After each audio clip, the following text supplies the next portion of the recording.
থাকতে চাই। আমাদের নেতা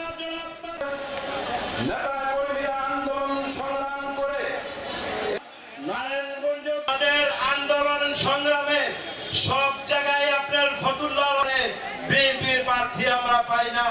তাই আজকে আমি নিয়ে যাব তারেক রহমানের নেতৃত্বে। একটি কথা শুধু বলবো, ফ্যাসিস্ট খুনি হাসিনার বিরুদ্ধে, স্বৈরাচারী আওয়ামী লীগের বিরুদ্ধে, স্বৈরাচার হাসিনার বিরুদ্ধে হাতে ছাত্রদল মার খায়, কোন নেতা কর্মী আপোষ করে নাই।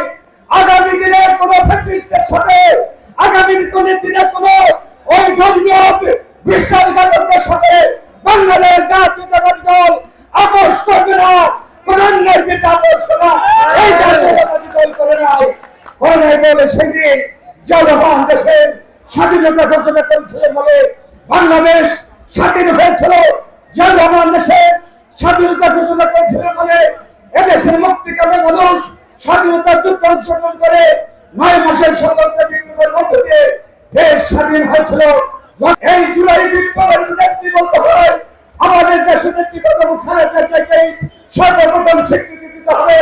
তার নেতৃত্বের মধ্য দিয়ে, ধারাবাহিকতার মধ্য দিয়ে বাত ব্যথা, প্যারালাইসিস কিংবা আর্থ্রাইটিস, আধুনিক প্রযুক্তি ও অভিজ্ঞ বিশেষজ্ঞদের সমন্বিত চিকিৎসার নির্ভরযোগ্য নাম ডিপিআরসি। বাংলাদেশের জুলাই বিপ্লবের মধ্য দিয়ে এই ফ্যাসিস্ট হাসিনার পতন হচ্ছে। নেত্রীকে কারাগারে নেওয়া হয়েছে, নেত্রীকে 10 বছরের সাজা দেওয়া হয়েছে। আমাদের 7 লক্ষ নেতা কর্মীর বিরুদ্ধে মিথ্যা মামলা দেওয়া হয়েছে।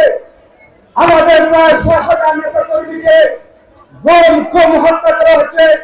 এই নারায়ণগঞ্জের শহরকে হত্যা করা হয়েছে, মুন্সিগঞ্জের শহরকে হত্যা করা হয়েছে। আমাদের অনেক নেতা কর্মীকে আহত করা হয়েছে।